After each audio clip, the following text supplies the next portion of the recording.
नमस्कार। आपका अखबार के YouTube चैनल पर आपका स्वागत है। मैं हूं प्रदीप सिंह।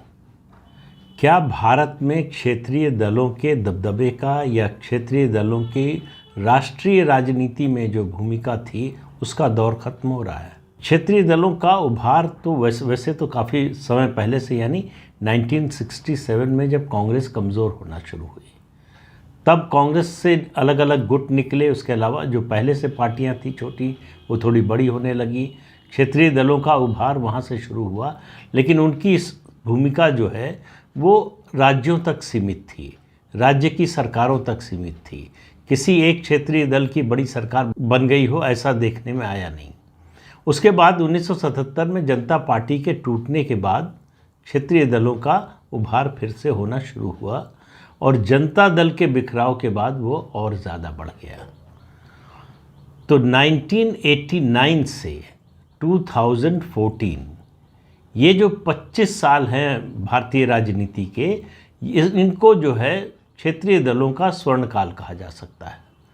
इस दौरान क्षेत्रीय दलों की राष्ट्रीय भूमिका इतनी बढ़ गई थी कि जो राष्ट्रीय दल थे वो एक तरह से शैडो में चले गए थे। राष्ट्रीय दलों को क्षेत्रीय दल डिक्टेट करने लगे थे टर्म्स। ये आप याद कीजिए, मनमोहन सिंह की पहली सरकार जब चेन्नई से घोषणा हुई कि डीएमके के मंत्रियों के विभाग क्या होंगे और कौन कौन मंत्री होगा। ये जो हमारी संवैधानिक व्यवस्था है कि प्रधानमंत्री का प्रेरोगेटिव है कि किसको मंत्री बनाए, किसको क्या विभाग दे, उसकी ऐसी धज्जी इससे पहले कभी नहीं उड़ी थी कि चेन्नई से डीएमके के लोग घोषणा कर रहे हैं कि उनको ये विभाग मिलेगा और उनकी ओर से ये मंत्री होंगे। और उससे पहले आप अटल बिहारी वाजपेयी की सरकार थी, तब याद कीजिए क्षेत्रीय दलों का ऑल इंडिया द्रविड़ मुनेत्र कड़गम की नेता जयललिता, उन्होंने आखिर में समर्थन विड्रॉ कर लिया, सरकार ही गिरा दी। सरकार उनके समर्थन से चल रही थी, कई दलों के समर्थन से चल रही थी, लेकिन उनके समर्थन के बाद सरकार गिर गई और गिरी कितने से? 1 वोट से। उसके अलावा फिर जब 99 में सरकार बनी तो उसमें चंद्रबाबू नायडू की टीडीपी शामिल हुई, सरकार में सीधे शामिल नहीं हुई, उन्होंने केवल अपना स्पीकर बनवाया, जीएमसी बालयोगी स्पीकर बने। लेकिन चंद्रबाबू नायडू जब दिल्ली आते थे जो चाहते थे वो मांग मनवा कर जाते थे, और ऐसा संभव ही नहीं था कि क्षेत्रीय पार्टियों की कोई मांग हो और राष्ट्रीय दल, यानी उस समय भारतीय जनता पार्टी राष्ट्रीय दल के रूप में सरकार में थी और उसके बाद कांग्रेस पार्टी थी, दोनों दलों के नेताओं की में इतना साहस नहीं था कि वो क्षेत्रीय दलों की मांग को मानने से मना कर सके। तो एक तरह से हुआ ये कि पूंछ जो है वो हाथी को चलाने लगी। तो ये जो अप्राकृतिक परिस्थिति बन गई थी उसका एक दिन अंत होना ही था। और क्षेत्रीय दलों की जो भूमिका धीरे धीरे बढ़ती जा रही थी कि वो मिलेंगे, वो समर्थन देंगे तो केंद्र में सरकार बनेगी, नहीं तो सरकार नहीं बन सकती। आपको याद होगा कि इसी परिस्थिति को देखते हुए ब्रिटेन के सांसद लॉर्ड मेघनाथ देसाई ने एक बार सुझाव दिया था कि करना ये चाहिए कि कांग्रेस और बीजेपी को मिलकर सरकार बनानी चाहिए, क्योंकि उन दोनों पार्टियों के अगर आप लोकसभा सदस्यों की संख्या जोड़ लें तो 272 जो बहुमत का आंकड़ा होता है उसके पार जाता है। हालांकि ये होना नहीं था, ऐसा हुआ भी नहीं, लेकिन उनका सुझाव बेसिकली क्षेत्रीय दलों के अगर इस शब्द को इस्तेमाल करना चाहे, ब्लैकमेल से निकलने का एक तरीका था। लेकिन इसके लिए न भारतीय जनता पार्टी तैयार थी, न कांग्रेस पार्टी तैयार थी। दोनों क्षेत्रीय दलों के दबाव, उनके ब्लैकमेल के साथ साथ काम करने के लिए तो तैयार थे, लेकिन एक दूसरे के साथ काम करने के लिए तैयार नहीं हुए। तो ये जो बातें होती हैं कि सत्ता जो है वो सेवा के लिए, समाज के लिए, देश के लिए चाहिए, दरअसल सत्ता पार्टी के लिए चाहिए होती, और पार्टी के बाद फिर इंडिविजुअल आते हैं। तो आपको याद हो कि 1989 में जो सिलसिला शुरू हुआ वो 2014 मई तक जो है चलता रहा, गठबंधन सरकारों का राष्ट्रीय स्तर पर। इससे पहले कोई गठबंधन की सरकार राष्ट्रीय स्तर पर इस तरह से नहीं बनी थी। आप देखें, कांग्रेस कमज़ोर भी हुई 67 में, तो भी उसके बाद 77 में तो जनता पार्टी बन ही गई थी, कई दलों को मिलाकर एक पार्टी थी, एक पार्टी का शासन था, उसको बहुमत मिला, स्पष्ट बहुमत मिला। तो 89 में पहली बार गठबंधन की सरकार बनी केंद्र में, और उसके बाद वो सिलसिला लगातार चलता रहा 2014 तक। 2014 में मतदाताओं ने कहा कि हम अब इस सिलसिले को तोड़ना चाहते हैं। 2014 में भारतीय जनता पार्टी को स्पष्ट बहुमत मिल गया। तो अब सवाल ये कि परिस्थिति पैदा क्यों हुई? ये क्षेत्रीय दलों का ये उभार, उनकी ये अनुपात से ज़्यादा शक्ति और उस शक्ति का प्रदर्शन, ये सब हो क्यों रहा था? उसका कारण ये था कि कमज़ोर होती हुई कांग्रेस पार्टी क्षेत्रीय दलों को रोकने में या उनसे लड़ने में सक्षम नहीं थी, लगातार कमज़ोर होती जा रही थी। आप देखिए कि जहाँ जहाँ क्षेत्रीय दलों का उभार हुआ है, आपको दिखाई देगा कि उनमें ज़्यादातर जगहों, लगभग 99% कह सकते हैं, ऐसी जगह हैं जहाँ कांग्रेस कमज़ोर हुई, इसलिए क्षेत्रीय दल का उभार हुआ। शुरू कीजिए 1967 में तमिलनाडु से, जब डीएमके का उभार हुआ, कांग्रेस पार्टी को ही हरा कर आई और आज तक कांग्रेस पार्टी अपने दम पर कभी सरकार नहीं बना पाई तमिलनाडु में। और उसके बाद से जो सिलसिला शुरू हुआ, आप देखिए कि उत्तर प्रदेश जैसा राज्य जो देश का सबसे बड़ा राज्य है, वहाँ से कांग्रेस पार्टी को किसने बाहर किया?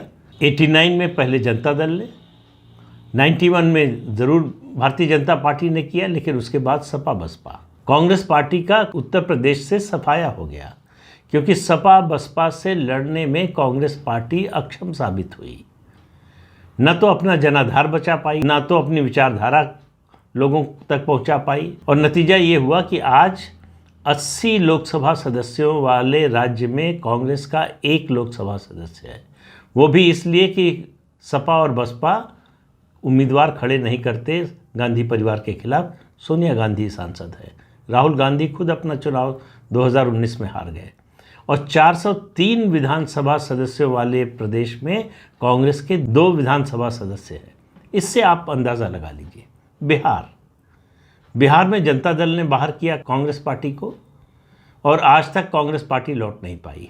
पश्चिम बंगाल, सीपीएम ने, अगर आप क्षेत्रीय दल कहना चाहें तो कह सकते हैं, क्योंकि 2-3 राज्यों से बाहर सीपीएम का कोई प्रभाव कभी रहा नहीं। और उसके बाद ममता बनर्जी कांग्रेस से ही निकली हुई, लेकिन ममता बनर्जी से लड़ने की ताकत कांग्रेस पार्टी में नहीं थी, लेफ्ट से तो छोड़ ही दीजिए। तेलंगाना में बीआरएस कांग्रेस को हटा कर आई, आंध्र प्रदेश में वाईआरसीपी जगनमोहन रेड्डी की कांग्रेस को हटा कर आई, मेघालय में एनपीपी कांग्रेस को हटा कर आई, मिजोरम में मिजो नेशनल फ्रंट कांग्रेस को हरा कर आया, दिल्ली में आम आदमी पार्टी तब सत्ता में आ पाई जब कांग्रेस ने अपना जनाधार पूरी तरह से गंवा दिया।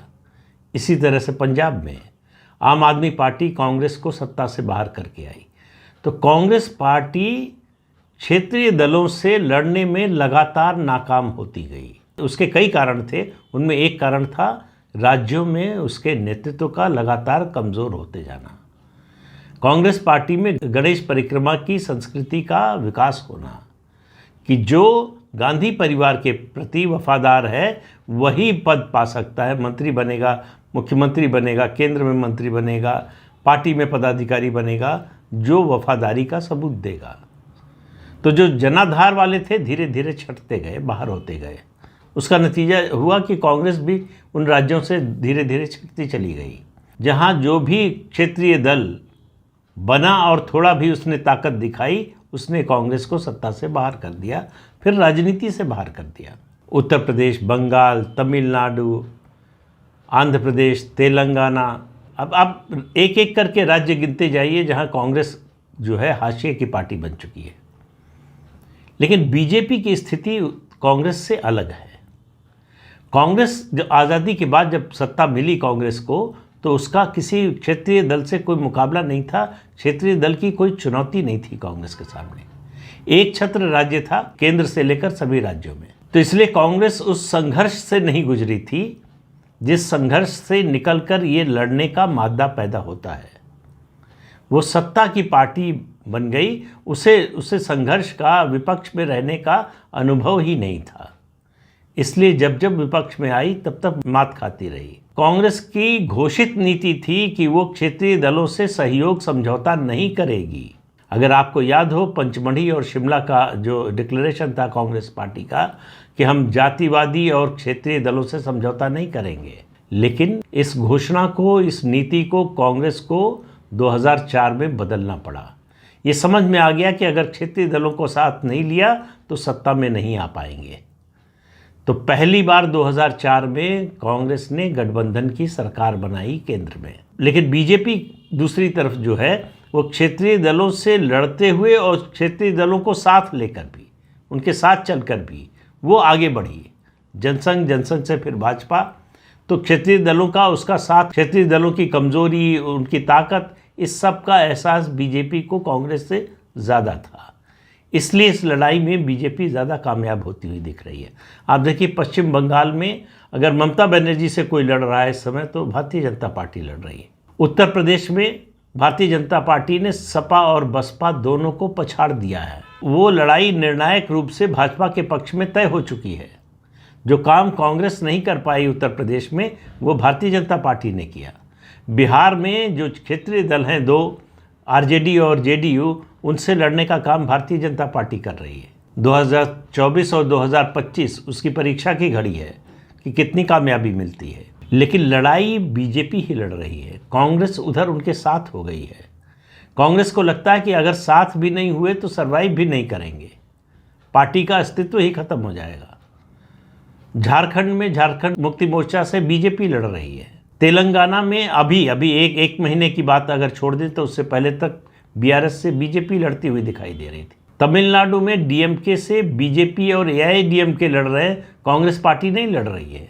तो अब महाराष्ट्र को देख लीजिए, महाराष्ट्र में जो कुछ हुआ है। महाराष्ट्र में 4 दलों के होने के बावजूद कांग्रेस पार्टी, और 15 साल तक लगातार राज्य में सत्ता में होने के बावजूद, पहले जो थी तो थी ही, लेकिन 99 से 2014 तक लगातार 15 साल कांग्रेस पार्टी एनसीपी के साथ सत्ता में रही, लेकिन अपना प्रभाव का क्षेत्र, अब अपना जनाधार, अपने विधायकों की संख्या बढ़ाने की बजाय वो लगातार घटती गई।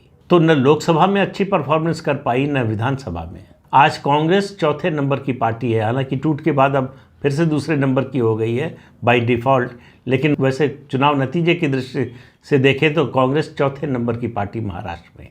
महाराष्ट्र में कांग्रेस शिवसेना और एनसीपी से नहीं लड़ पाई। एनसीपी को साथ ले लिया, शिवसेना से लड़ने की कोशिश की, कामयाब नहीं हो पाई। अब शिवसेना का एक धड़ा उसके साथ है। बीजेपी वहाँ 2014 में लड़ाई शुरू की उसने, और 2014 से लेकर 4 चुनाव, 14 और 19 का लोकसभा और 14 और 19 का विधानसभा चुनाव, चारों चुनाव में पार्टी नंबर 1 की हैसियत अपनी बरकरार रखने में कामयाब रही है। हरियाणा में लोक दल से लड़ने का काम भारतीय जनता पार्टी ने किया, कांग्रेस नहीं लड़ पाई है। इस तरह से आप देखें तो देश के अलग अलग हिस्सों में क्षेत्रीय दलों से लड़ने और उनको हराने का काम भारतीय जनता पार्टी कर रही है। और 2019 में चुनाव जीतने के बाद उसने अपने जो सहयोगी दल हैं उनकी भूमिका कम की। वो धीरे धीरे अपनी पार्टी का प्रचार प्रसार बढ़ाना चाहती है, पार्टी में नए नेतृत्व को मौका देना चाहती है। आप उत्तर प्रदेश का उदाहरण देखिए, आप असम का उदाहरण देखिए, आप हरियाणा का उदाहरण देखिए, आप महाराष्ट्र का उदाहरण देखिए, आप त्रिपुरा का उदाहरण देखिए। एक एक करके राज्यों में देखते जाइए नया नेतृत्व, जहां नया नेतृत्व अभी उभार नहीं पाई है पार्टी, वहां संकट में है। मध्य प्रदेश, छत्तीसगढ़, राजस्थान में हालांकि ज़्यादा समस्या जो है अंदरूनी झगड़े के कारण है, वो वही अंदरूनी झगड़े के कारण कर्नाटक में हार हुई। तो इस सब का संदेश ये है कि भारतीय जनता पार्टी एक मजबूत राष्ट्रीय पार्टी के रूप में उभर रही है। क्षेत्रीय दलों का प्रभाव कम होता जा रहा है। आपने देखा होगा पिछले 9 साल में कोई भी ऐसी रीजनल पार्टी नहीं थी जो केंद्र की मुख्य पार्टी यानी भारतीय जनता पार्टी को टर्म्स डिक्टेट कर सके। Bharatiya Janata party driver seat पर थी, वो तय कर रही थी और कर रही है कि कैसे देश चलेगा, क्या नीतियाँ होंगी।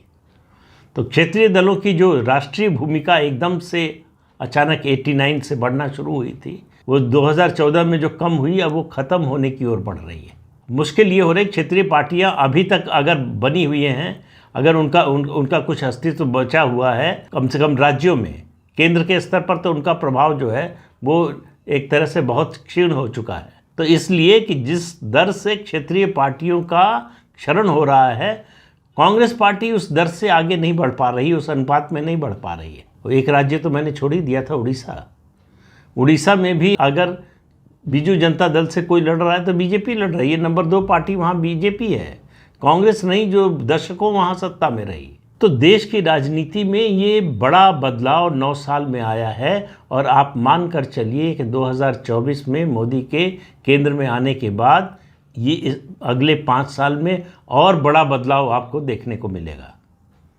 क्षेत्रीय दलों की राष्ट्रीय भूमिका और कम होती जाएगी और उसके साथ साथ राज्यों में भी उनकी भूमिका जो है वो सीमित होती जाएगी। सवाल ये है कि कांग्रेस का क्या होगा। कांग्रेस अगर उसी अनुपात में नहीं बढ़ेगी तो स्थिति ये होगी कि राष्ट्रीय स्तर पर बीजेपी को चुनौती देने वाला कोई नहीं होगा। तो इस अंक में इतना ही, अगले अंक में फिर मिलेंगे किसी नए मुद्दे के साथ। तब तक के लिए अनुमति दीजिए। आपसे अनुरोध है कि चैनल देखिए, शेयर कीजिए, लाइक कीजिए और सब्सक्राइब ज़रूर कीजिए। नमस्कार।